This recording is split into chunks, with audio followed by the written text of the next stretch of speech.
Good afternoon. Good afternoon, everybody. Thank you for being here, and thanks also to Euro and Middle East for organizing this nice event in such a nice place. As you see, I'm going to give this presentation about adiabatic cooling, showing what adiabatic cooling means, and showing also why we can consider this technology as something really sustainable, in particular for this part of the world. But first of all, let's start with an introduction about dry cooling. You know, whenever we have an air conditioning or a refrigeration system, we always have the need to reject to the environment the heat that we remove from a building, from a cold room. And the easiest way to handle this process is in dry mode, so basically without using water, but just having a heat transfer process that is driven by the temperature difference between the fluid and the air. The fluid can be a refrigerant, and in this case we have a direct condenser, can be water if you have water loops. Anyhow, when dealing with this kind of processes, we have a thermodynamic limit. So basically, we cannot go below the ambient temperature. We cannot cool down the fluid to a temperature lower than the ambient one. And in general, when dealing with these kind of systems, we have a goal that is to reduce to minimum the outside temperature. So we want to achieve a cooling of the fluid to the lowest possible temperature. And usually when dealing with dry fin and tube heat exchangers, the minimum temperature difference between refrigerant and air is around about 1-2 K.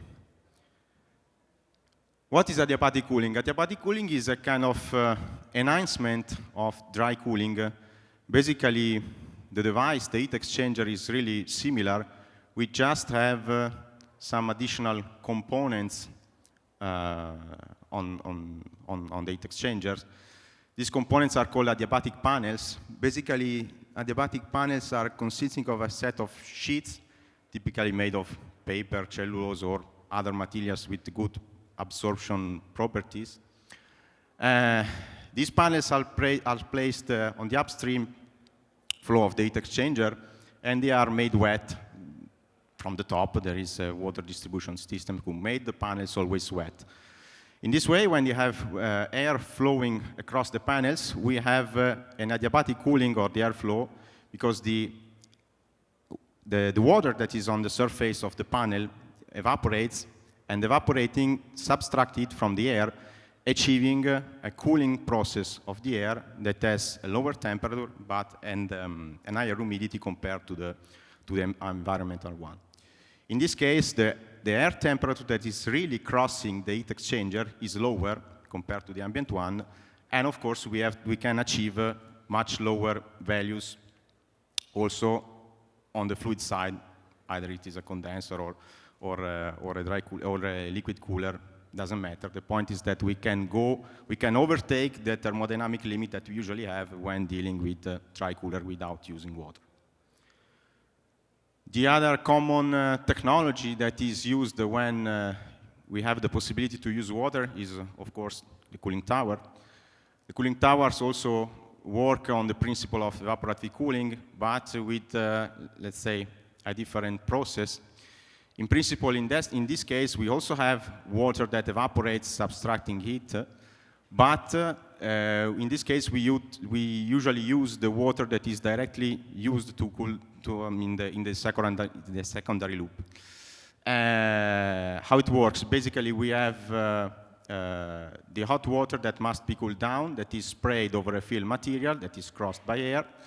The air is making the water evaporate, while the remaining water is collecting in the bottom with a lower temperature, of course, because the amount of water that has evaporated has subtracted heat from the remaining water.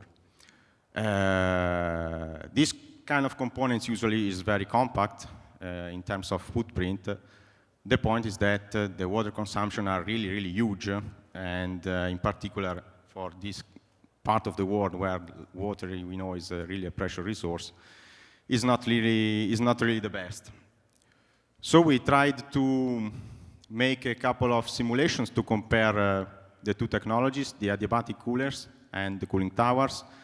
Basically, I want to specify that the goal of these simulations was focusing in particular on the topic of water consumption. So this was the outcome desired for these simulations.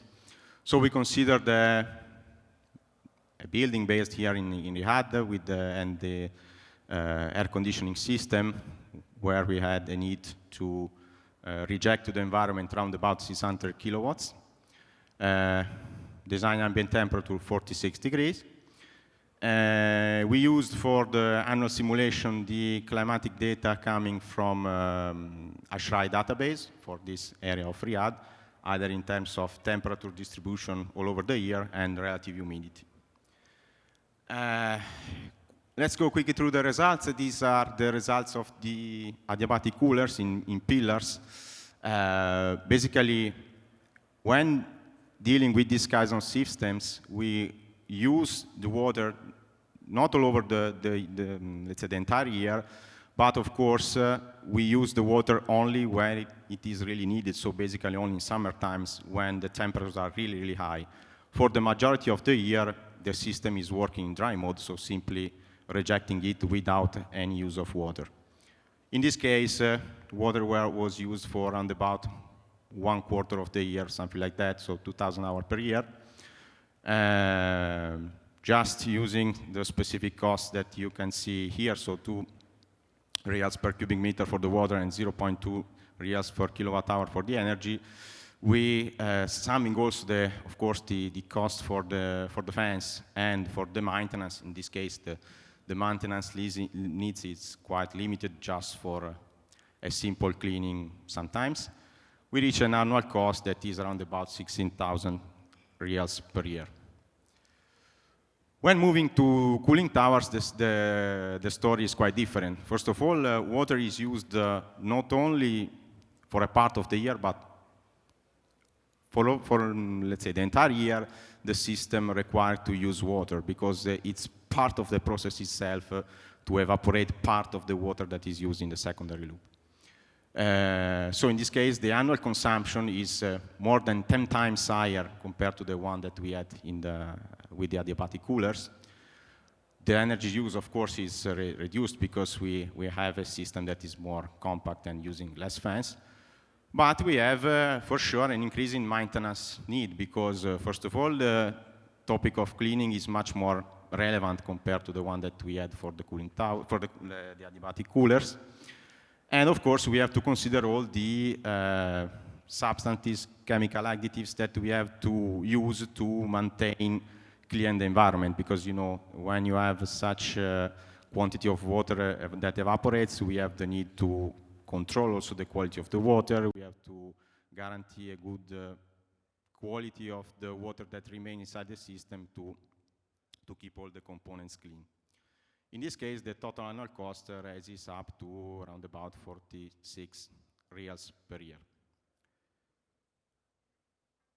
But as I said, I don't want to go into details about the simulation. This is the scope of this work was not to, let's say, to compare the entire system in terms of total cost of ownership, but the idea was just to focus in particular on the topic of water consumption. And in terms of this parameter, you can see that the adiabatic technology allowed to achieve really a great saving in terms of water use, up to almost 80% compared to the cooling towers. And also the topic of maintenance and cleaning need, I guess it is really, really important. Consider that when dealing with the adiabatic coolers, basically the cleaning need is really limited. You have the adiabatic panels that are a sort of natural filter that helps to keep the coil clean, helps to keep the system clean, and simply reversing the fan rotation once every month or every week, depending on the, let's say, on the level of dirtiness of the environment. Basically, the need of cleaning is really, really limited compared to the one that we have for cooling towers. So very quickly, I jump to the conclusion. The idea is when we deal with sustainability, we always have to deal with a lot of parameters.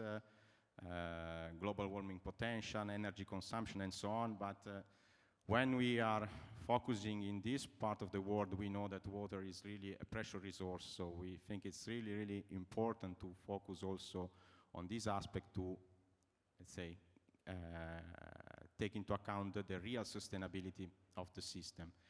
And this, of course, can be valid for new installation, but also for existing one, for retrofitting or existing building, existing refrigeration plants, where we can achieve for sure a good saving just using the adiabatic technology as presented. I think that's all, so thank you very much for your presence here, and I leave the stage to Markus.